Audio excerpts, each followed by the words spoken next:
Hello friends, welcome to Day Trader Telugu and good evening. Sensex 545 points gain అయ్యి 79,987 దగ్గర close అయితే Nifty 162 points gain అయ్యి 24,286 దగ్గర close అయింది. వెరాస్ బ్యాంక్ నిఫ్టీ 921 పాయింట్స్ గెయిన్ అయ్యి 53,089 దగ్గర క్లోజ్ అయింది. అండ్ ఇవాళ నిఫ్టీ పెరిగింది అనుకుంటున్నాం. దానికి ప్రధానమైన కారణం మీరు స్క్రీన్ పైన గమనిస్తే టాప్ 5 నిఫ్టీని మూవ్ చేసిన స్టాక్స్ అన్ని కూడా మీకు బ్యాంకింగ్ స్టాక్స్ కనిపిస్తాయి. అందులో లీడ్ చేసింది HDFC bank. Whereas same bank నిఫ్టీలో కూడా హెచ్డిఎఫ్సి బ్యాంక్ లీడింగ్ తీసుకుంటూ ఇవాళ only HDFC bank Nifty and bank నిఫ్టీని లీడ్ చేసింది. బికాస్ హెచ్డిఎఫ్సి బ్యాంక్ ఒక వెయిటేజ్ నిఫ్టీలో 12% దగ్గరగా ఉంటుంటే బ్యాంక్ నిఫ్టీలో 28% దగ్గరగా ఉంది. ఎందుకు హెచ్డిఎఫ్సి బ్యాంక్ మార్కెట్ ని లీడ్ చేసింది? దీని రిలేటెడ్ గా రీజన్ నేను నిన్నటి వీడియోలో మెన్షన్ చేశాను. బట్ జూలై 5th ఇది జరగబోతుందని ఎలా మాట్లాడుకున్నాం. ఎందుకంటే యూజువల్ గా మీరు చాలా సంవత్సరాల నుంచి హెచ్డిఎఫ్సి బ్యాంక్ వాళ్ళ డేటాని గమనిస్తూ రండి. వాళ్ళ జూన్ ఎండెడ్ షేర్ హోల్డింగ్ డేటాని జూలై 1st వీక్ లో రిలీజ్ చేస్తారు. And most of the times అది జూలై 5th ఉంటుంది. కానీ ఈసారి సర్ప్రైజింగ్ గా జూలై 2nd ఎండింగ్ ని డేటా పబ్లిష్ అయింది. అండ్ ఈవెన్ నిన్నటి వీడియోలో కూడా జూలై 1st వీక్ లో ఆ డేటా వస్తుందని, అది నేను ఎక్స్పెక్ట్ చేసినది జూలై 5th అని చెప్పాను. But on a surprise note నిన్న మన మార్కెట్స్ క్లోజ్ అయ్యాక డేటా రావడం, ఏదైతే ఎక్స్పెక్టెడ్ మార్కెట్ అనుకుంటూ వచ్చిందో అది అనుకున్నట్టే జరుగుతూ ఉండడం. నిన్న ఆ డేటా రాగానే హెచ్డిఎఫ్సి బ్యాంక్ ఏడిఆర్ 4.5% పెరిగింది. అండ్ ఈవెన్ ఇవాళ కూడా ఇంట్రాడే సెషన్స్ లో హెచ్డిఎఫ్సి బ్యాంక్ స్ట్రాంగ్ గా మూవ్ అయ్యి కొంత profit booking end of the day లో మనకు కనిపించింది. దీని గురించి ఇంకొకసారి సింపుల్ గా చెప్పేస్తాను. నేను చెప్పాక కొంతమంది మన వాళ్ళకి ఇది కన్ఫ్యూజింగ్ గా ఉందని చెప్పారు. మీరు మోస్ట్లీ ఎక్కడ కన్ఫ్యూజ్ అయింటారంటే నేను పదే 25% ఎఫ్ఐఐ హెడ్ రూమ్ అని మెన్షన్ చేస్తుండడంలో కన్ఫ్యూజ్ అయింటారు. ఇది ఎలా అర్థం చేసుకోవాలంటే ఎఫ్ఐఐ హెడ్ రూమ్ ని మీరు ఎలా అర్థం చేసుకోవాలంటే ఎఫ్ఐఐస్ ఆ పర్టికులర్ కంపెనీలో కొనడానికి ఎంత పర్సెంట్ స్టాక్స్ అవైలబుల్ గా ఉన్నాయన్నదే ఎఫ్ఐఐస్ ఒక head room. As per MSCI 15 to 25% head room ఉంటే, అంటే ఇంత పర్సెంట్ మాత్రమే ఎఫ్ఐఎస్ కొనగలరు అనేలా ఉంటే 0.5 ఫ్యాక్టర్ తో, అంతెందుకు సింపుల్ గా 0.5% వెయిటేజ్ ఇస్తున్నారు అనుకుందాం ఫర్ ద బెటర్ అండర్స్టాండింగ్. అలా ఇప్పటి వరకు హెచ్డిఎఫ్సి బ్యాంక్ కి ఎంఎస్సిఐ లో 3.8% వెయిటేజ్ రావడం జరిగింది. కానీ ఆ హెడ్ రూమ్ అంటే ఎఫ్ఐఎస్ కొనుక్కోగలిగే పర్సెంటేజ్ 25% ఆర్ అబోవ్ కానీ వెళ్ళిందంటే 0.5 ఫ్యాక్టర్ వెయిటేజ్ కాదు, 1 ఫ్యాక్టర్ వెయిటేజ్ వాళ్ళు ఇస్తారు. అప్పుడు చూస్తే 3.8% వెయిటేజ్ కాస్త 7.5% వెయిటేజ్ హెచ్డిఎఫ్సి బ్యాంక్ పరంగా పెరిగే ఛాన్సెస్ ఉన్నాయి. కాబట్టి $3 to $4 బిలియన్ దగ్గరగా, సుమారు ఒక 30,000 కోట్ల దగ్గరగా హెచ్డిఎఫ్సి బ్యాంక్ లోకి ఫండ్స్ ఫ్లో అయ్యే పాసిబిలిటీ ఉంటుందని, ఇవాళ షేర్ హోల్డింగ్ లో ఎఫ్ఐ ఒక హెడ్ రూమ్ 25% వస్తే అనేలా మార్కెట్ లో ఇప్పటి నుంచి కాదు, ఇదేదో కొత్తగా ఈ రోజు వచ్చింది కాదు, చాలా క్వార్టర్స్ నుంచి అప్డేట్స్ ఉన్నాయి జరుగుతుందేమో అని. కానీ ఎప్పుడు కూడా జరగలేదు. ఇన్ఫాక్ట్ ఒక పాయింట్ లో ఎంఎస్సిఐ వాళ్ళు కూడా వెయిటేజ్ ని పెంచారు, 1 ఫ్యాక్టర్ తో ఇచ్చారు. ఇప్పుడు ఏదైతే అడ్వాంటేజ్ అనుకున్నామో అడ్వాంటేజ్ ని ప్రీవియస్ గా ఇచ్చారు. బట్ నెక్స్ట్ రివ్యూ మీటింగ్ లో అది సరైన రూల్స్ ని ఫాలో అవ్వలేదు కాబట్టి మళ్ళీ తగ్గించేస్తున్నాం అన్నారు. సో ప్రీవియస్ గా పెంచినప్పుడు పెరిగింది, తగ్గించినప్పుడు పడింది. బట్ ఇప్పుడు ప్రాపర్ వెయిటేజ్ క్లియర్ గా ఎఫ్ఐఎస్ ఒక హెడ్ రూమ్ కావాల్సింది 25%. బట్ నిన్న వాళ్ళు పోస్ట్ చేసిన డేటాతో 25.9% దగ్గరగా ఫారెన్ హెడ్ రూమ్ అవైలబిలిటీ ఉండేసరికి ఇక ఈజీగా ఎంఎస్సిఐ లో ప్రెసెంట్ ఉంటున్న వెయిటేజ్ కాస్త డబల్ అయిపోతుంది. ఫండ్స్ వస్తాయని ఒక ఎక్స్పెక్టేషన్స్. నిన్న హెచ్డిఎఫ్సి ఏడిఆర్ పెరగడం అండ్ ఇవాళ కూడా హెచ్డిఎఫ్సి బ్యాంక్ నిఫ్టీని లీడ్ చేస్తూ ఆల్ టైమ్ హై లెవెల్స్ ని టచ్ చేయడం జరిగింది. అండ్ ఈ హెచ్డిఎఫ్సి బ్యాంక్ గురించే మార్కెట్ అనాలిసిస్ లో ఎందుకు మాట్లాడుతున్నానంటే ఇది ఎంటైర్ మార్కెట్ ని మూవ్ చేస్తున్న ఎలిమెంట్ కాబట్టి బోత్ నిఫ్టీ అండ్ బ్యాంక్ నిఫ్టీని ఇది స్టార్టింగ్ లోనే డిస్కస్ చేస్తున్నాను. ఫ్రెండ్స్, మీరు హెచ్డిఎఫ్సి స్టాక్ ఒక ప్రైస్ యాక్షన్ ని గమనిస్తే ఒక యూనిక్ పాయింట్ దొరుకుతుంది. లాస్ట్ ఇయర్ 2023 లో July 3rd HDFC bank all time highs ని హిట్ చేసింది. మళ్ళీ ఇప్పుడు కరెక్ట్ గా 1 year తర్వాత జూలై 2024 ఆల్ టైమ్ హైస్ ని మళ్ళీ హెచ్డిఎఫ్సి బ్యాంక్ హిట్ చేస్తుంది. ఎగ్జాక్ట్ డేట్స్ 2 years లోను 52 వీక్ హై టచ్ చేసింది HDFC bank. And last year July 2023 లో 52 వీక్ హై ని టచ్ చేసిన తర్వాత కంటిన్యూస్ గా డౌన్ అవుతూ ఫిబ్రవరి కరెక్ట్ గా వ్యాలంటైన్స్ డే ఆ పాయింట్ ఆఫ్ టైమ్ లో 52 వీక్ లోకి వచ్చి అక్కడి నుంచి ఇప్పుడు పెరిగిన దానికి చూస్తే నియర్లీ 28% దగ్గరగా రీసెంట్ ఫెబ్ లో నుంచి హెచ్డిఎఫ్సి బ్యాంక్ పెరిగినట్లు. అండ్ లాస్ట్ 1 month లో 12% దగ్గరగా హెచ్డిఎఫ్సి బ్యాంక్ రిటర్న్స్ ని క్రియేట్ చేసినట్టు. యూజువల్ గా ఈ ఎంఎస్సిఐ రిలేటెడ్ గా అప్డేట్స్ వస్తాయని మేబీ ముందుగానే ప్రీ పొజిషనింగ్ కూడా ఉండుండొచ్చు. కాబట్టి నిన్నటి మార్కెట్ లో మీరు గమనిస్తే ఎంటైర్ బ్యాంకింగ్ స్పేస్ అంతా నెగిటివ్ గా ఉంది, కానీ కేవలం హెచ్డిఎఫ్సి బ్యాంక్ మాత్రమే పాజిటివ్ గా ఉంది. సో ఇప్పుడు మీకు వచ్చే క్వశ్చన్, అంతా బానే ఉంది, హెచ్డిఎఫ్సి బ్యాంక్ వాళ్ళు డేటాని పోస్ట్ చేశారు, వాళ్ళకి అవైలబిలిటీలో ఉన్నారు, వాళ్ళకి ప్రాబబిలిటీ ఉంది 25% హెడ్ రూమ్ అబౌవ్ ఉంటే వెయిటేజ్ పెరుగుతుంది, డబ్బులు రావడానికి ఛాన్సెస్ ఉన్నాయి. ఇవన్నీ మనకు అఫీషియల్ గా ఎప్పుడు క్లారిఫికేషన్ వస్తాయి, అఫీషియల్ గా ఎంఎస్సిఐ వాళ్ళు ఎప్పుడు అప్డేట్ చేస్తారని కదా, దాని డేట్ అండర్లైన్ చేసుకోండి. ఆగస్ట్ 13 చేసే రివ్యూలో మనకు అప్డేట్ వస్తుంది. అండ్ అప్పుడే చెప్తారు ఇది ఎప్పుడు ఎఫెక్టివ్ అవుతుంది, ఇది ఎప్పటి నుంచి అమల్లోకి వస్తుందని. Mostly August ending or September లోపు ఫండ్స్ అనేటివి, పాసివ్ ఫండ్స్ అనేటివి హెచ్డిఎఫ్సి బ్యాంక్ లో ఫ్లో అవ్వాల్సి ఉంటుంది. ఉంటుంది. మనం ఓన్లీ పాసివ్ ఫండ్స్ గురించే మాట్లాడుకున్నాం, అదే 30,000 కోట్లు. ఇక MSCI ని యాక్టివ్ గా ఫాలో అవుతున్న మ్యూచువల్ ఫండ్స్ ఆర్ FPIs వాళ్ళు ఇన్వెస్ట్మెంట్ చేస్తుంటే అది అడిషనల్ గా వస్తున్న inflows. Out and out HDFC bank పరంగా ఇవాళ వస్తున్న ఈ అప్డేట్ డెఫినెట్లీ ఒక బేస్ లైన్ లో స్ట్రాంగ్ పాజిటివ్ గానే మనం చూడాలి. ఇది ఇలా చెప్పగానే ఇక HDFC బ్యాంక్ ఎక్కడికో వెళ్ళిపోతుంది 2000, 3000 అని అనుకుంటారు. బట్ ఇది చాలా పెద్ద బ్యాంక్, లార్జ్ క్యాప్ స్టాక్. ఇది 10% పెరిగిందంటేనే 1,30,000 కోట్ల మార్కెట్ క్యాపిటల్ యాడ్ అవుతున్నట్టు. కాబట్టి ఇది ఒక స్మాల్ క్యాప్ స్టాక్ ల కన్సిడరేషన్ లోకి తీసుకోకండి. హోప్ మీకు HDFC బ్యాంక్ రిలేటెడ్ గా ఉంటున్న టోటల్ ఇష్యూ పరంగా క్లారిటీ వచ్చిందని. వాళ్ళ మార్కెట్ ఒక ప్రైస్ యాక్షన్ ని గమనిస్తే ఓపెనింగ్ మనకి ఏదో బాగా ఇంకా మార్కెట్ ఎక్కడికో వెళ్ళిపోతుందని ఇలా యుఫోరియాని క్రియేట్ చేసింది. కానీ ఇంచుమించు మొత్తానికి డే అంతటిలో కూడా ఆ ఓపెనింగ్ దగ్గర ఎక్కడైతే ఓపెన్ అయిందో అదే రెసిస్టెన్స్ గా నిఫ్టీ పరంగా. అట్లీస్ట్ బ్యాంక్ నిఫ్టీ అయితే ఓపెనింగ్ దగ్గర నుంచి హైకి వెళ్తూ ఇంపార్టెంట్ లెవెల్స్ దగ్గర సపోర్ట్ తీసుకొని ఫ్రమ్ 10 o'clock నుంచి బ్యాంక్ నిఫ్టీలో కూడా కన్సాలిడేషన్ కనిపించింది. ఇన్ఫాక్ట్ ఇవాళ bank Nifty expiry still bank నిఫ్టీలో స్టార్టింగ్ 1 hour ఉంటున్న వోల్టాలిటీ తప్పించి రెస్ట్ అంతా ప్యూర్ కన్సాలిడేషన్. ఇది నేను ఎక్స్పెక్ట్ చేయలేదు. స్టార్టింగ్ అంత వోల్టైల్ గా ఉందంటే సెకండ్ హాఫ్ లో డౌన్ సైడ్ కైనా మంచి ఫాల్ ఉంటుంది, అప్ సైడ్ కైనా మంచి ర్యాలీ ఉంటుంది, ఏదో ఒక డైరెక్షన్ లో మూవ్ ఉంటుంది అనుకున్నాను. బట్ అదేం లేకుండా కంప్లీట్ గా కన్సాలిడేట్ అవుతూ సపోర్ట్ దగ్గర ఆప్షన్ సెల్లర్స్ కి ఇవాళ after first hour Nifty bank అయితే ఎడ్జ్ ని ఇచ్చింది. And not only HDFC bank, మీరు ఇంకొక పర్సన్ గురించి కూడా తెలుసుకోవాలి. మనం నిన్న అనుకున్నాం కదా, ఫెడ్ చైర్మన్ పవల్ గారు స్టేట్మెంట్స్ చేస్తారు యూరోప్ రిలేటెడ్ గా ఉంటున్న ఈవెంట్ లో అని. తనైతే చాలా పాజిటివ్ కామెంట్స్ చేశారు. ఫర్ ద ఫస్ట్ టైం వింటున్నాను మనం డిస్ఇన్ఫ్లేషనరీ పాత్ లో ఉన్నాం అంటున్నారు. అంటే ఇన్ఫ్లేషన్ ఇంచుమించు కంట్రోల్లోకి వస్తూ ఉందనేలా, ఇక రేట్ కట్స్ చేయడానికి వీళ్ళకి కాన్ఫిడెన్స్ దొరికిందనేలా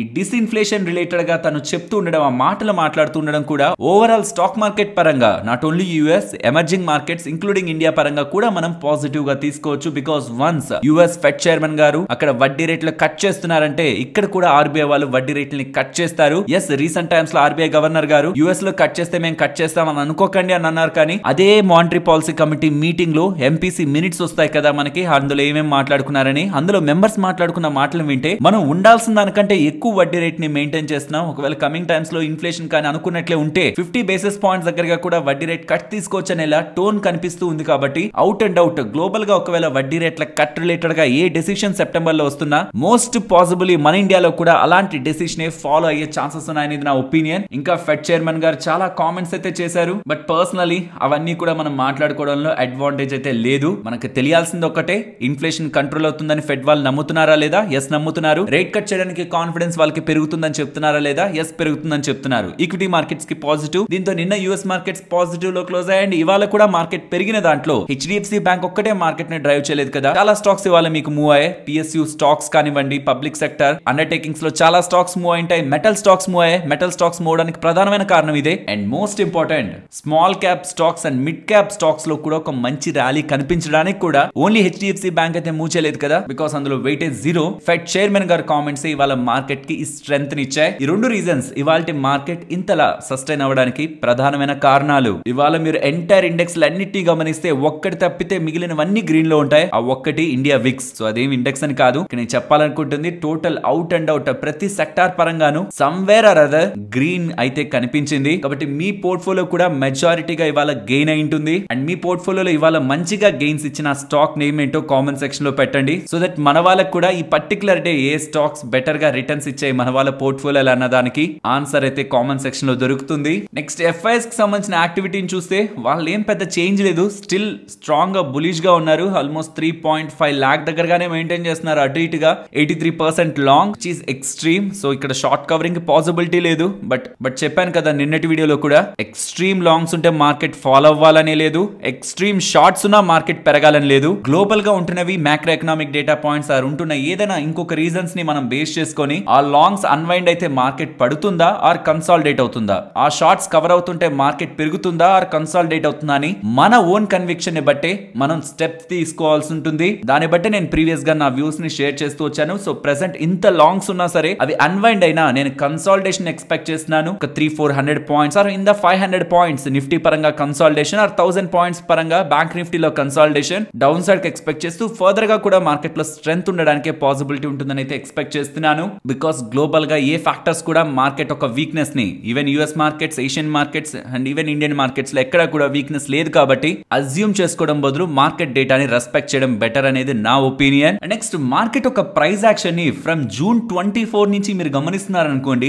ప్రతి ఒక్క క్యాండిల్ ప్రీవియస్ డే లోని ఎక్కడ బ్రేక్ చేసి క్లోజ్ అవ్వలేదు. ఈవెన్ ఈ రెడ్ క్యాండిల్స్ కూడా కూడా ప్రీవియస్ డే లోనే ఎక్కడ బ్రేక్ చేయలేదు, ఈ రెడ్ క్యాండిల్ కూడా ప్రీవియస్ డే లోనే ఎక్కడ బ్రేక్ చేయలేదు. సో ఐ నో చాలా మందికి ఇది కొంత కన్వీనియంట్ గా ఉండకపోవచ్చు. ఎంత పెరుగుతుంది మార్కెట్, ఒక టైంలో పడాలి కదా అని నేను గతంలో చాలా సార్లు చెప్పాను. ఒక్కసారి మార్కెట్ ట్రెండ్ లో వెళ్తున్నప్పుడు మన ఓన్ కన్వీనియన్స్, మనకుంటున్న నాలెడ్జ్, మనం అజ్యూమ్ చేసుకుంటున్న ఫ్యాక్టర్స్ ని మార్కెట్ లో అప్లై చేసి ఇలా జరగాలి కదా అని మనం మార్కెట్ ఒక డైరెక్షన్ లో వెళ్తున్నప్పుడు ఆపోజిట్ గా థింక్ చేయకూడదు. మీరు అనుకుంటున్న డేటా ఫ్యాక్టర్స్, మీరు అనుకుంటున్న లాజిక్స్ మార్కెట్ లో అప్లై అయ్యి మీకు ఫేవర్ గా మార్కెట్ వచ్చి ఒక ఇంపార్టెంట్ సపోర్ట్ ని బ్రేక్ చేసిన తర్వాతే మార్కెట్ లో వీక్నెస్ ని మీరు ఎక్స్పెక్ట్ చేయాలి తప్పితే ఇంత స్ట్రాంగ్ గా మార్కెట్ వెళ్తున్నప్పుడు ఎక్కడ ప్రీవియస్ డే లోని బ్రేక్ చేసి మార్కెట్ క్లోజ్ అవ్వకుండా ఉంటున్నప్పుడు మార్కెట్ లో నెగిటివ్ గా ఆలోచించి స్టాక్స్ పరంగా కానీ పొజిషన్స్ పరంగా కానీ వేటి పరంగానే ఆలోచించి మీరు స్టెప్స్ తీసుకుంటూ ఉంటే దెన్ మార్కెట్ లో వర్స్ట్ డెసిషన్స్ తీసుకున్న వాళ్ళలో ఒకరిగా మనం మిగులుతాం. అండ్ గుర్తుంచుకోండి, ఈ మంత్ లో మనకి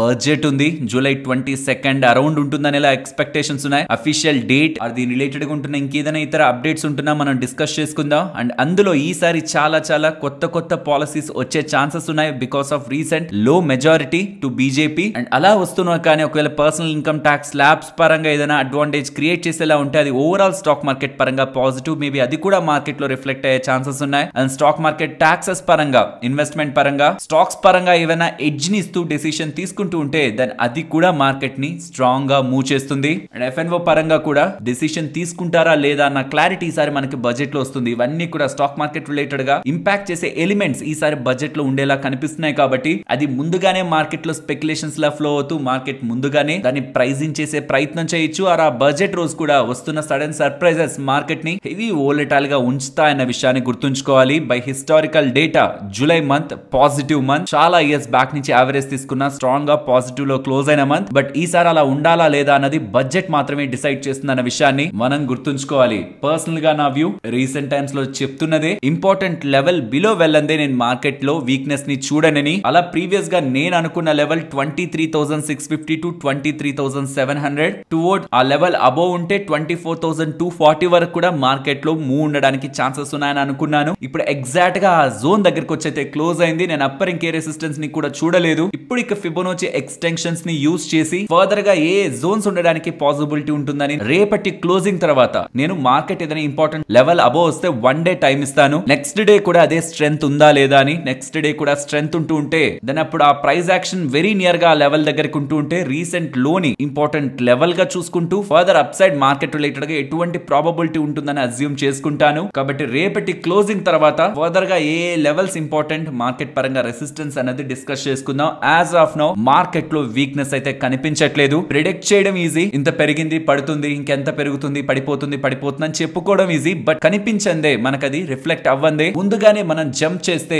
సమ్ టైమ్స్ మనం స్కిడ్ అయ్యే ఛాన్సెస్ ఉంటాయి. కాబట్టి పర్సనలీ ఇవాల్టికి కూడా మార్కెట్ రిలేటెడ్ గా నేను పాజిటివ్ గానే చూస్తున్నాను. ఫ్రెండ్స్, ఇలా మార్కెట్ లో ఉంటున్న ఎంటైర్ డేటాను అనాలిసిస్ చేస్తూ వీడియోని మీ ముందుకు తీసుకురావడానికి మేము పెట్టిన ఎఫర్ట్స్ మీకు వాల్యుబుల్ గా అనిపిస్తూ ఉంటే మన వీడియోని తప్పకుండా లైక్ చేయండి. ఫ్రెండ్స్, నిన్నటి వీడియోలో సెబీ వాళ్ళు బ్రోకర్స్ కి అగైనెస్ట్ గా తీసుకొచ్చిన ఇంపార్టెంట్ సర్క్యులర్, ఆ సర్క్యులర్ కారణంగా బ్రోకింగ్ కంపెనీస్ కి ఎటువంటి ఇంపాక్ట్ ఉంటుందనేది మనం డీటెయిల్డ్ గా నిన్నటి వీడియోలో మాట్లాడుకున్నాం కదా. దీని రిలేటెడ్ గా ఒక ఇంపార్టెంట్ థింగ్ గురించి మీకు ఎక్స్ప్లెయిన్ చేయాలి. నిన్నటి వీడియోలో మనం మాట్లాడుకున్న దాని ప్రకారం సెబీ వాళ్ళు తీసుకొస్తున్న ఈ కొత్త రూల్స్ తో బ్రోకింగ్ కంపెనీస్ కి అదర్ ఇన్కమ్ తగ్గిపోతుంది. జిరోదా వాళ్ళు చెప్తున్నది వీళ్ళ రిలేటెడ్ గా వస్తున్న రెవెన్యూస్ లో 10% రెవెన్యూస్ నిన్న తీసుకొచ్చిన సెబీ రూల్ కారణంగా ఇంపాక్ట్ అవుతాయి అంటున్నారు. ఇక్కడ నేను ప్రాఫిట్స్ గురించి మాట్లాడలేదు, రెవెన్యూస్ గురించి మాట్లాడుతున్నాను. ఇది అదర్ ఇన్కమ్ కాబట్టి, వీళ్ళ ఆపరేషన్స్ తో సంబంధం లేని ఇన్కమ్ కాబట్టి అది కంప్లీట్ గా ఎక్కువ మార్జిన్స్ తో ఉంటున్నది. మోస్ట్లీ వీళ్ళ ప్రాఫిటబిలిటీలో సిగ్నిఫికెంట్ కాంట్రిబ్యూట్ చేసేది. అలాంటిది 10% వీళ్ళకి పడుతుంది అంటున్నారు. అండ్ నిన్న కూడా మనం అనుకున్నాం కదా, పెద్ద వాళ్ళకి జిరోదా లాంటి వాళ్ళకి 10% ఏమో, బికాస్ వాళ్ళది చాలా పెద్ద రెవెన్యూ ఉంటది కాబట్టి 10% రెవెన్యూ ఏమో. బట్ చాలా బ్రోకింగ్ కంపెనీస్ కి ఇది near to 50. And zero broking companies, తనైతే డిస్కౌంట్ బ్రోకింగ్ గురించి మాట్లాడుతున్నారు 50% దగ్గరగా రెవెన్యూస్ అని. వేరే జీరో బ్రోకింగ్ తీసుకుంటున్న వాళ్ళకి 75-80% దగ్గరగా కూడా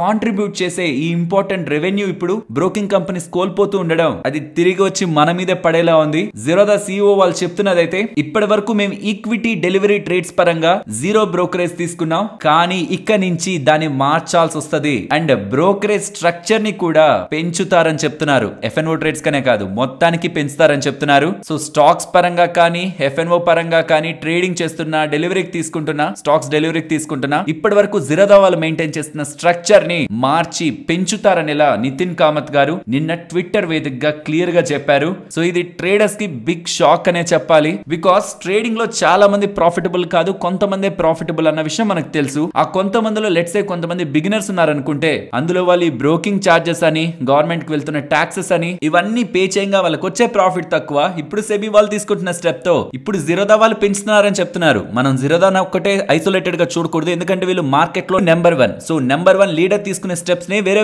వాళ్ళు కూడా తీసుకుంటారు. లైక్ జియో వాళ్ళు పెంచితే ఎయిర్టెల్ వాళ్ళు, వడాఫోన్ ఐడియా వాళ్ళు పెంచలేదా? ఈవెన్ మెటల్ కంపెనీస్ కానీ వేరే కూడా లీడర్ పెంచుతున్నాడంటే మిగిలిన వాళ్ళందరూ కూడా ఫాలో అయిపోతారు. సిమెంట్ ప్రైజెస్ కూడా చూడండి, అన్ని కంపెనీలు మార్చాలని రూల్ ఏముంది? ఒక కంపెనీ పెంచుకోవచ్చు కదా, ఇంకో కంపెనీ అలానే ఉంచొచ్చు కదా? లేదు, అన్ని కంపెనీస్ అలానే ఇంచుమించుగా కొంత తేడాతో అలానే మెయింటైన్ చేస్తాయి. Because as an industry leader ఏం చేస్తున్నాడని దాన్ని బట్టి మెజారిటీ ఆఫ్ ప్లేయర్స్ అటే వెళ్తారు. కాబట్టి జిరోదా వాళ్ళు మారుస్తున్నారంటే మోస్ట్లీ ఇతర బ్రోకింగ్ కంపెనీస్ కూడా వాళ్ళ బ్రోకరేజ్ చార్జెస్ ని పెంచే అవకాశం అయితే ఇక్కడ క్లియర్ గా కనిపిస్తూ ఉంది. మరి సెబీ వాళ్ళ సర్క్యులర్ మనకి లాభం చేకూరుతుంది, ట్రాన్సాక్షనల్ చార్జెస్ తగ్గుతాయని ఆలోచించే లోపే బ్రోకింగ్ కంపెనీస్ మాకు వస్తున్న లాభం పోతున్నట్టు, కాబట్టి మేము బ్రోకరేజ్ అండ్ డెలివరీ రిలేటెడ్ గా ఇప్పటి వరకు ఫ్రీగా ఇచ్చాం, బట్ అది మేము చార్జ్ చేస్తామని అయితే చెప్తున్నారు. ఇంకా అఫీషియల్ డెసిషన్ అయితే తీసుకోలేదు, కానీ ఆ స్టెప్ అయితే వెళ్తుంది అంటున్నారు. ఒకవేళ తీసుకుంటే నేను మీకు ఇన్ఫార్మ్ చేస్తాను. అండ్ సెబీ పరంగా వచ్చిన ఈ సర్క్యులర్ ఎంటైర్ బ్రోకింగ్ కమ్యూనిటీని హిట్ చేస్తూ ఉండడం, బ్రోకర్స్ ఈ స్టెప్స్ తీసుకుంటున్నారు, అల్టిమేట్ గా సఫర్ అయ్యేది ట్రేడర్స్ అనే చెప్పాలి. డెసిషన్ అయితే రాంగ్. బికాస్ జిరోదా ఇంత ప్రాఫిటబుల్ కంపెనీ వీళ్ళే ఇలా మాట్లాడి మేము చార్జెస్ ని తీసుకొస్తామంటే చిన్న కంపెనీలు ఖచ్చితంగా వాళ్ళ సర్వైవల్ కోసం చార్జెస్ ని పెంచే ప్రయత్నం చేస్తాయి. ఒకవేళ పెంచకపోతూ ఉంటే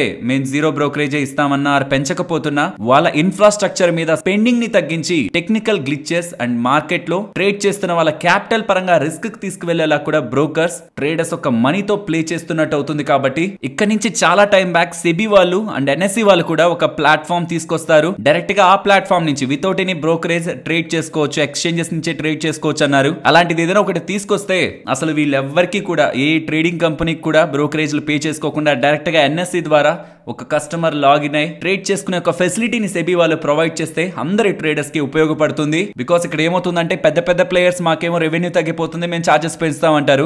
చిన్న ప్లేయర్స్ పెంచేశారనుకోండి, వాళ్ళకి బిజినెస్ రాదు. సో బిజినెస్ రాదు కాబట్టి వాళ్ళు జీరో బ్రోకరేజ్ అన్న, 10 రూపీస్ అన్న, 5 రూపీస్ అన్న అలా తక్కువ చార్జెస్ మెయింటైన్ చేస్తామని చెప్తారు. బట్ అల్టిమేట్ గా వాళ్ళ ఇన్ఫ్రాస్ట్రక్చర్ ని మెయింటైన్ చేసుకోలేక ట్రేడర్స్ ఒక క్యాపిటల్ రిస్క్ లోకి వెళ్ళిపోతుంది. కాబట్టి బ్రోకర్స్ ఇవన్నీ ఏం కాకుండా సెబీ వాళ్ళు ఎన్ఎస్సి వాళ్ళు కలిసి వీళ్ళకి ఆల్టర్నేటివ్ గా ఇంకొక ప్లాట్ఫామ్ ని తీసుకొస్తే, ఎలాగో ఎన్ఎస్సి వాళ్ళకి బోల్డ్ అంత డబుల్ ట్రాన్సాక్షన్ చార్జెస్ ద్వారా వస్తుంది కాబట్టి ఇన్వెస్టర్స్ కి అండ్ ట్రేడర్స్ కి ఇంకొక ఆల్టర్నేటివ్ కూడా ప్రొవైడ్ చేస్తే సెబీ అండ్ ఎన్ఎస్సి వాళ్ళు బాగుంటుంది అనేది నా ఒపీనియన్. దీనిపై మీ అభిప్రాయాన్ని కూడా కామెంట్ సెక్షన్ లో చెప్పండి. అండ్ మనందరికీ తెలుసు ఏప్రిల్ 15 జియో వాళ్ళు బ్లాక్ రాక్ వాళ్ళతో కలిసి wealth management business, financial related గా కొన్ని business including stock broking business ని కూడా, ఈ డిమాట్ అకౌంట్, ట్రేడింగ్ అకౌంట్స్ ని ప్రొవైడ్ చేసిన బిజినెస్ ని కూడా జియో వాళ్ళు స్టార్ట్ చేస్తారని ఏప్రిల్ 15 అప్డేట్ చేశారు కదా. అండ్ జిరోదా CEO నితిన్ కామత్ గారు ఆ స్టేట్మెంట్స్ చేశాక ఇది పర్ఫెక్ట్ టైం జియో వాళ్ళు మార్కెట్ లోకి రావడానికి. అందరూ చార్జెస్ ని పెంచుతుంటే వాళ్ళు తక్కువ చార్జెస్ తో ఆర్ జీరో బ్రోకరేజ్ తో ఎక్కువ మంది క్లయింట్స్ ని అట్రాక్ట్ చేసుకోవడానికి ఇది పర్ఫెక్ట్ టైమింగ్ అనేలా మనకైతే డేటా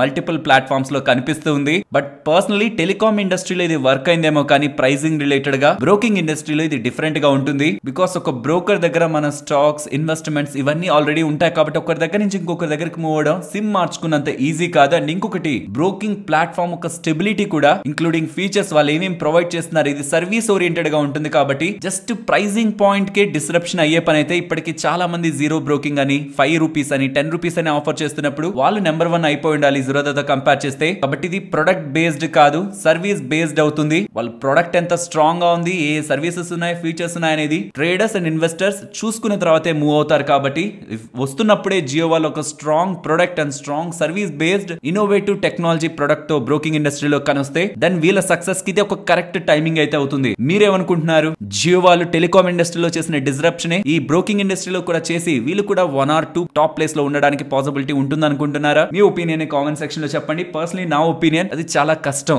ఫైనాన్షియల్ ఇండస్ట్రీలో, పర్టికులర్లీ బ్రోకింగ్ బిజినెస్ లో. బికాస్ ఇది ఓన్లీ ప్రైస్ సెన్సిటివ్ మీదే కాదు, ఇంకా చాలా ఫ్యాక్టర్స్ మీద ఆధారపడి ఉంటుంది. మీ ఒపీనియన్ ని కామెంట్ సెక్షన్ లో చెప్పండి. ఫ్రెండ్స్, ఇలా న్యూస్ అప్డేట్స్ ని అనాలిసిస్ చేస్తూ మీ ముందుకి కంటెంట్ తీసుకురావడానికి మేం పెడుతున్న ఎఫర్ట్స్ మీకు వాల్యుబుల్ గా అనిపిస్తూ ఉంటే మన వీడియోని తప్పకుండా లైక్ చేయండి. ఫ్రెండ్స్, గత 24 గంటల నుంచి మన ఇండియన్ నేమ్ ప్రపంచవ్యాప్తంగా మారుమోగిపోతుంది. పేరు పొందిన గోల్డ్మెన్ సాక్స్ ని, గూగుల్ వాళ్ళని కూడా, గూగుల్ పేరెంట్ కంపెనీ ఆల్ఫాబెట్ ని కూడా మోసం చేస్తూ అవుట్కమ్ మీడియా సంస్థ ఓనర్ అయిన రుషిషా చేసిన 8,300 కోట్ల ఫ్రాడ్ రిలేటెడ్ గా లాస్ట్ 24 అవర్స్ లో మీకు చాలా ఆర్టికల్స్ ఫైనాన్షియల్ ప్లాట్ఫామ్స్ లో కనిపిస్తూ ఉంటాయి. నేను సింపుల్ గా ఎక్స్ప్లెయిన్ చేస్తాను. ఈ అవుట్కమ్ హెల్త్ అనే కంపెనీని 2006 లో స్థాపించారు. ఇది ఏం చేస్తుంటుందంటే బయట డాక్టర్ క్లినిక్స్ ఉంటాయి కదా, అందులో టీవీలను పెట్టి ఒక డిస్ప్లే యూనిట్స్ ని పెట్టి యాడ్స్ ని వేసేవాళ్ళు. 2010 ఆ పాయింట్ ఆఫ్ టైం కి వీళ్ళు పబ్లిష్ చేసిన డేటా ప్రకారం చాలా క్లినిక్స్ లో వీళ్ళ డిస్ప్లే యూనిట్స్ ఉన్నాయని అండ్ యాడ్ రెవెన్యూస్ కూడా బాగొస్తున్నాయని, గ్రోత్ సూపర్ గా ఉందని, వీళ్ళ ఆపరేషనల్ ఫైనాన్షియల్ పర్ఫార్మెన్స్ రిలేటెడ్ గా వీళ్ళు ఫేక్ అప్డేట్స్ ని ఇన్వెస్టర్స్ కి షేర్ చేశారు. దీన్ని నమ్మిన పెద్ద పెద్ద ఇన్వెస్టర్స్ అందరూ కూడా వీళ్ళ వలలో పడి మోసపోయినట్లు సుమారుగా 8,300 కోట్ల దగ్గరగా ఇన్వెస్ట్మెంట్స్ ని యుఎస్ ఇన్వెస్టర్స్ ని వీళ్ళు మోసం చేసినట్టు, ఈ కంపెనీ మోసం చేసినట్టు 2017లో వాల్ స్ట్రీట్ జర్నల్ వాళ్ళు ఇవన్నీ బయట పెడుతూ ఉండడం, వీళ్ళ మీద లీగల్ గా కేసులు ఫైల్ అయ్యాయి. అండ్ ఇప్పుడు రీసెంట్ గా ఆగస్ట్ 2023 అనుకుంటాను వీళ్ళ కోర్ట్ రిలేటెడ్ గా వీళ్ళకి జైలు శిక్ష పడ్డం. అండ్ ఇప్పుడు వస్తున్న అప్డేట్స్ తో 7.5 సంవత్సరాల దగ్గరగా ఇదంతా చేసిన రిషిషాని కటకటాల వెనక్కి పంపిస్తున్నట్లు యుఎస్ కోర్టు వాళ్ళైతే అప్డేట్స్ చేస్తున్నారు. ప్రతి ఒక్క ఫైనాన్షియల్ ప్లాట్ఫామ్ లోను ఇండియన్ అమెరికన్ అనేలా మన ఇండియా పేరు కూడా కలిపి వేసేస్తున్నారు. మంచి విషయంలో పడి ఉంటే బాగును, బట్ ఇలాంటి విషయాల్లో కూడా మన కంట్రీ నేమ్ ని వేస్తూ ఉండడం కొంత బాధ కలిగిస్తుంది. కానీ ఫ్రాడ్ చేసి పెద్ద పెద్ద companies gold man socks and even Google ఒక పేరెంట్ కంపెనీ ఆల్ఫాబెట్ కూడా నమ్మించి ఫైనాన్షియల్ ఫ్రాడ్ కి పాల్పడినందుకు తను సిగ్గుపడుతున్నాడని, ఈ తప్పు చేస్తుండకూడదని తన అభిప్రాయపడుతున్నాడని పబ్లిక్ గా తన తప్పును కూడా రిషిషా ఒప్పుకోవడం జరిగింది. ప్రైవేట్ వెల్త్ మేనేజ్మెంట్ కంపెనీ అయిన బర్న్స్టీన్ వాళ్ళు పిఎఫ్సి అండ్ ఆర్ఈసి ఈ పవర్ కంపెనీస్ ఉంటాయి కదా, వాటికి ఫైనాన్స్ చేసి ఈ రెండు కంపెనీస్ రిలేటెడ్ గా చాలా బిగ్ స్టేట్మెంట్ చేస్తున్నారు. ఇన్వెస్టర్స్ అండర్ ఎస్టిమేట్ చేస్తున్నారని చెప్తున్నారు ఈ రెండు కంపెనీస్ ని. రీసెంట్ టైమ్స్ లో వచ్చిన స్ట్రాంగ్ ర్యాలీ తర్వాత కూడా స్టిల్ ఈ కంపెనీస్ చీప్ గానే ట్రేడ్ అవుతున్నాయని, ఎస్ రీజనబుల్ కూడా కాదు, చీప్ గా ట్రేడ్ అవుతున్నాయి అంటున్నారు. అసెట్ క్వాలిటీ కన్సర్న్స్ వీళ్ళ హిస్టారికల్ గా ఉంటున్న ఎన్పిఎస్ తో కంపేర్ చేస్తే లో ఉండడం, గ్రోత్ పొటెన్షియల్ పవర్ సెగ్మెంట్ లో ఇమ్మెన్స్ గా ఉండడం, వీళ్ళు కమింగ్ టైమ్స్ లో బాగా లాభపడతారని, కాబట్టి పిఎఫ్సి కి 620 రూపీస్ పర్ షేర్, ఆర్ఈసి కి 653 రూపీస్ పర్ షేర్ టార్గెట్ నిస్తూ ఎంటైర్ పవర్ సైకిల్ ని ప్లే చేయడానికి ఈ ఫైనాన్సింగ్ స్టాక్స్ ని యూజ్ చేసుకోవాల్సిందిగా ఇన్వెస్టర్స్ కి బర్న్స్టీన్ వాళ్ళు సజెస్ట్ చేస్తున్నారు. నెక్స్ట్ రీటైల్ కంపెనీస్ అయిన Avenue super mart and V mart గురించి మాట్లాడుకోవాలి. ఫస్ట్ అవెన్యూ సూపర్ మార్ట్ నిన్న మన మార్కెట్స్ క్లోజ్ అయ్యాక వీళ్ళ బిజినెస్ అప్డేట్స్ ని పోస్ట్ చేస్తున్నారు. ఇక్కడ మీరు గమనిస్తే ఇయర్ ఆన్ ఇయర్ కంపారిజన్ వీళ్ళ రెవెన్యూస్ 18.3% దగ్గరగా పెరుగుతున్నాయి. వీళ్ళ యావరేజ్ సిఏజీఆర్ రెవెన్యూస్ కి ఇది ఈక్వల్ గానే ఉంటుంది. సో రెవెన్యూ గ్రోత్ బానే ఉంది. దీంతో పాటు వీళ్ళు 6 స్టోర్స్ దగ్గరగా ఈ Q1 FY25 లో యాడ్ చేశారంటున్నారు. దీంతో టోటల్ 371 స్టోర్స్ డిమార్ట్ యాడ్ చేస్తున్నట్లు. ఇవన్నీ కూడా స్టాండ్ అలోన్ బిజినెస్ అప్డేట్స్. ఇలా ఈ కామర్స్ బిజినెస్ ఇదైతే రీసెంట్ టైమ్స్ లో మీరు అగ్రెసివ్ గా బయట మీకు బోర్డింగ్స్ కనిపిస్తున్నాయి. ఈవెన్ బస్సుల మీద కూడా first 3 orders free home delivery అని, ఈవెన్ వైజాగ్ లో ఉంటున్నాను, ఇక్కడ కూడా నేను అగ్రెసివ్ గా డిమార్ట్ రెడీ రిలేటెడ్ గా అగ్రెసివ్ ప్రమోషన్స్ చూస్తున్నాను. మరి దాని రిలేటెడ్ గా ఈ కామర్స్ బిజినెస్ రిలేటెడ్ గా ఎలా డేటా ఉంటుంది అనేది నెక్స్ట్ వాళ్ళ నెంబర్స్ లోనే మనకు తెలుస్తుంది. బికాస్ ఇది స్టాండ్ అలోన్ డేటా, నెక్స్ట్ మనకు వచ్చేది consolidated data. Overall avenue super mart data బాగుంది, బట్ దీనికంటే బెటర్ గా వి మార్ట్ డేటా కనిపిస్తుంది. వి మార్ట్ వాళ్ళు అన్లిమిటెడ్ వాళ్ళని అక్విజిషన్ చేశారన్న విషయం మీకు ఐడియా ఉంది కదా, కాబట్టి ఈ రెండింటిని కంబైన్ గా మనం మాట్లాడుకోవాలి. వి మార్ట్ ఒక గ్రోత్ ఇయర్ ఆన్ ఇయర్ లో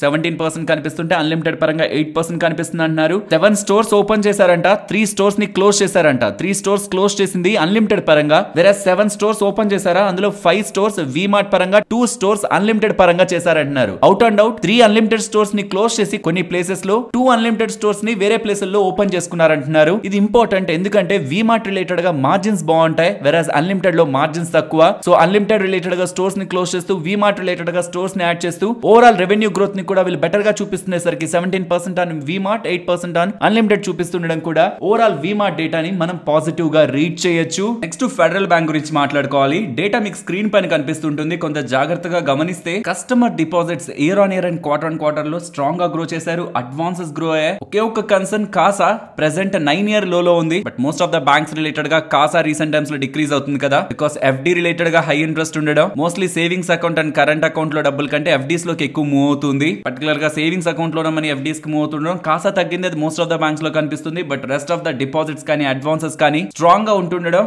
ఇవాళ స్టాక్ రిలేటెడ్ గా గెయిన్ కి రీజన్. నెక్స్ట్ ఐఎక్స్ వాళ్ళ బిజినెస్ డేటాని పబ్లిష్ చేశారు. ఆల్రెడీ డేటా పాజిటివ్ గా వస్తుంది, మార్కెట్ లో ఎక్స్పెక్టేషన్స్ ఉన్నాయి, దానికి తగ్గట్టే ఐఎక్స్ వాళ్ళు స్ట్రాంగ్ డేటాని పబ్లిష్ చేస్తున్నారు. Overall electricity volumes year on year comparison లో 25% పెరిగాయంటున్నారు. రియల్ టైమ్ మార్కెట్ 20.1% దగ్గరగా పెరిగింది. డే అహెడ్ మార్కెట్ 18.2% అండ్ వీళ్ళ గ్రీన్ మార్కెట్ అయితే ఏకంగా 2 టైమ్స్ దగ్గరగా 173% దగ్గరగా ఇయర్ ఆన్ ఇయర్ కంపారిజన్ లో పెరిగింది. ఓవరాల్ ఐఎక్స్ వాళ్ళు మంచి బిజినెస్ డేటాని పబ్లిష్ చేశారు. నెక్స్ట్ ఎస్ బ్యాంక్ వాళ్ళ బిజినెస్ డేటాని చూడండి. I think for the first time in last 8 quarters, last 2 years లో మీరు గమనించారంటే ఎప్పుడు కూడా డిపాజిట్స్ క్వార్టర్ కంపారిజన్ లో పడలేదు, బట్ ఈసారి ఎస్ బ్యాంక్ రిలేటెడ్ గా డిపాజిట్స్ క్వార్టర్ కంపారిజన్ లో డిక్రీజ్ అవుతున్నాయి. నెక్స్ట్ మీరు లోన్స్ అండ్ అడ్వాన్సెస్ పరంగా లోన్ గ్రోత్ పరంగా చూస్తే మాత్రం వీళ్ళు 21 క్వార్టర్స్ లాస్ట్ 21 క్వార్టర్స్ లో పోస్ట్ చేసిన డేటా కంటే బెస్ట్ గ్రోత్ అయితే పోస్ట్ చేస్తున్నారు. వెరాజ్ ఇతర metrics like credit to deposit ratio కానీ లిక్విడిటీ కవరేజ్ రేషియో కానీ స్ట్రాంగ్ గానే కనిపిస్తూ ఉన్నాయి. ఓవరాల్ ఎస్ బ్యాంక్ నెంబర్స్ బానే ఉన్నాయి, but deposits quarter on quarter comparison లో వీక్ అవడం మాత్రం ఒక కన్సర్న్,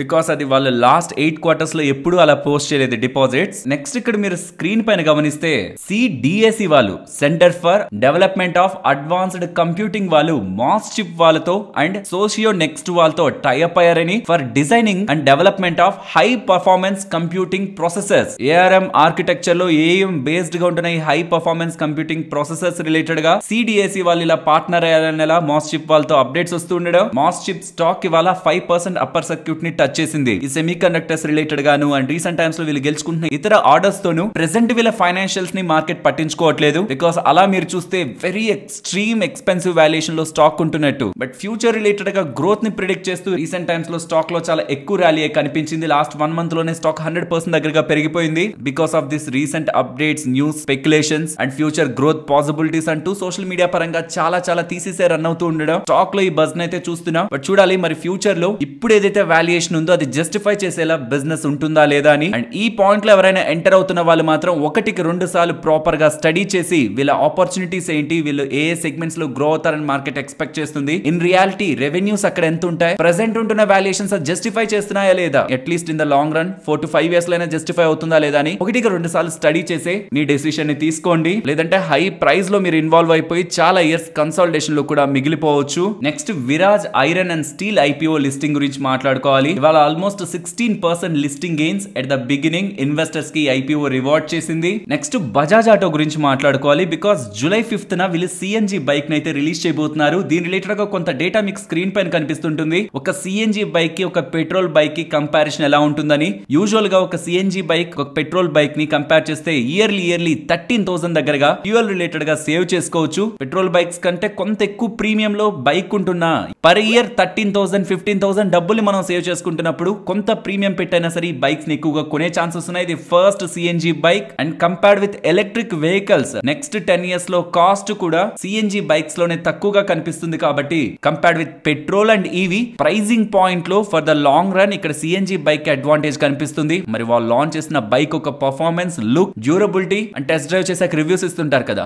వాటి మీద ఫర్దర్ సేల్స్ ఏంటి ఆధారపడి ఉంటాయి. వాటిలో వాళ్ళు పర్ఫెక్ట్ గా లాంచ్ చేయగలుగుతున్నారంటే దెన్ July 5th వీళ్ళు లాంచ్ చేసిన సిఎన్జి బైక్ బజాజ్ ఆటో పరంగా గుడ్ ఫ్యాక్టర్ గా అయితే మారుతుంది. నెక్స్ట్ ఇక్కడ మీరు స్క్రీన్ పైన గమనిస్తే ఇదంతా కూడా సోర్సెస్ బేస్డ్ ఇన్ఫర్మేషన్, అఫీషియల్ కాదు. మరి చూడాలి నెక్స్ట్ ఏదైనా అఫీషియల్ ఉంటుందని. బట్ ఉంటున్న అప్డేట్స్ ప్రకారం అయితే పవర్ రిలేటెడ్ గా ఉంటున్న కంపెనీస్, జనరేట్ చేస్తున్న కంపెనీస్ పరంగా ఫర్దర్ ప్రొడక్షన్ ని పెంచడానికి $33 billion వర్త్ చేసే coal based thermal based power production కి కావాల్సిన ఎక్విప్మెంట్ కి ఆర్డర్స్ ఇవ్వాలని. బికాస్ కమింగ్ టైమ్స్ లో స్ట్రాంగ్ పవర్ ఒక డిమాండ్ ఉంటుంది కాబట్టి దానికి సరిపడేలా థర్మల్ రిలేటెడ్ గా, మరి ఎందుకు రెన్యూబుల్ రిలేటెడ్ గా ఫోకస్ చేయొచ్చు కదా అంటే, రెన్యూబుల్ రిలేటెడ్ గా ఆల్రెడీ గవర్నమెంట్ ఫోకస్ చేస్తుంది. బట్ ఎంతైనా పవర్ డిమాండ్ మీట్ అవ్వాలంటే రెన్యూబుల్ ఒకటే సరిపోదు. కాబట్టి థర్మల్ రిలేటెడ్ గా కూడా స్ట్రాంగ్ జనరేషన్ ఉంటున్న కెపాసిటీస్ మన దగ్గర ఉండాలని $33 billion వర్త్ చేసే ఎక్విప్మెంట్ థర్మల్ రిలేటెడ్ గా మీరు ప్రొక్యూర్ చేసుకోండి. ప్రొడక్షన్ కెపాసిటీస్ ని మెయింటైన్ చేయడం గవర్నమెంట్ దగ్గర నుంచి ఆర్డర్స్ వెళ్ళాయనేలా పవర్ జనరేషన్ కంపెనీస్ కి అప్డేట్స్ వస్తూ ఉండడం. ఒకవేళ ఇది జరిగితే యూజువల్ గా మీరు ఎవరి పేరు వింటూ ఉంటారు, థర్మల్ కెపాసిటీని యాడ్ చేయడానికి వీళ్ళకి సో అండ్ సో ఆర్డర్ వెళ్ళిందని. BHEL థర్మల్ పవర్ రిలేటెడ్ గా ఎలాంటి ఆర్డర్స్ ఉంటున్నా అందులో ఫస్ట్ ప్లేయర్ గా BHEL కనిపిస్తుంటుంది. కాబట్టి ఆఫ్టర్ ఈ అప్డేట్ అది నిజమో కాదో మనకు తెలియదు,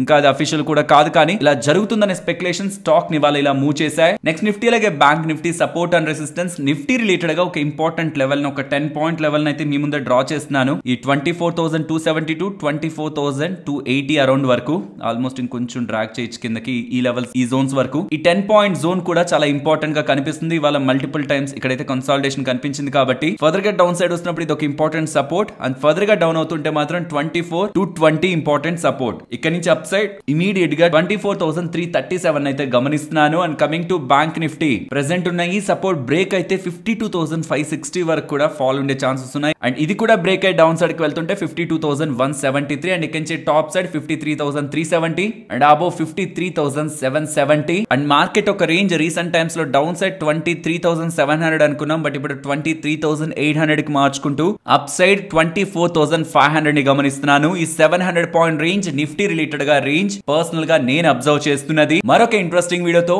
మళ్ళీ మీ ముందుకు వస్తాను. అంతవరకు టేక్ కేర్, జై హింద్.